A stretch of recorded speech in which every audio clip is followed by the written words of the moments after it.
निमित्ताने मी दिघे आणि कोपरखैरण्याला शाखा उद्घाटनासाठी आलेलो आणि मला कळलं की महाराजांचा असा पुतळा 4 महिन्यापासून धूळ खात बसलाय, जो लोकांसाठी, लोकांच्या आंदोलनामुळे, लोकांच्या मागणीमुळे जो झालाय. पण मला वाटतं की सरकारमधनं कुठच्याही मोठ्या नेत्याला किंवा मंत्र्यांना वेळ नाही मिळाली त्यांचं अनावरण करण्यासाठी, त्याचं उद्घाटन करण्यासाठी. त्याच्यामुळे ते 4 महिने मला वाटतं हा एक घाणेरडा कपडा होता त्यांच्या भोवती, तुम्ही बघितलं असेल, ते धूळ खात बसलेलं आणि मला ते बघवलं नाही.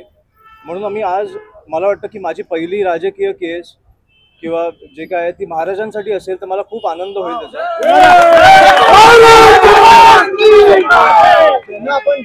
ज्यांना आपण दैवत मानतो त्यांच्यासाठी मला वाटतं गेल्या 4 महिन्यात अनेक सरकारी अधिकारी किंवा मंत्री असतील किंवा नेते असतील, हे नवी मुंबईमध्ये येऊन गेलेले आहेत, नेरूळमध्ये येऊन गेलेले आहेत. मला वाटतं एक एअरपोर्टचं पण अनावरण झालं, उद्घाटन झालं, प्रधानमंत्री आलेले, मुख्यमंत्री आले, उपमुख्यमंत्री आले. मला त्याच्यानंतर त्याच्या आधी मला वाटतं दहीहंडीसाठी पण आले, पक्ष प्रवेशासाठी पण आले. पण महाराजांसाठी त्यांना वेळ नसेल मिळाली तर मला वाटतं खूप दुर्दैवी गोष्ट आहे. आणि मला वाटतं की आम्हाला ते बघवलं नाही.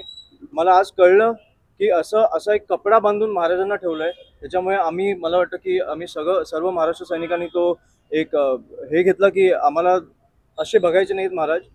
आणि मला वाटतं नवी मुंबईला पण नाही बघायचे.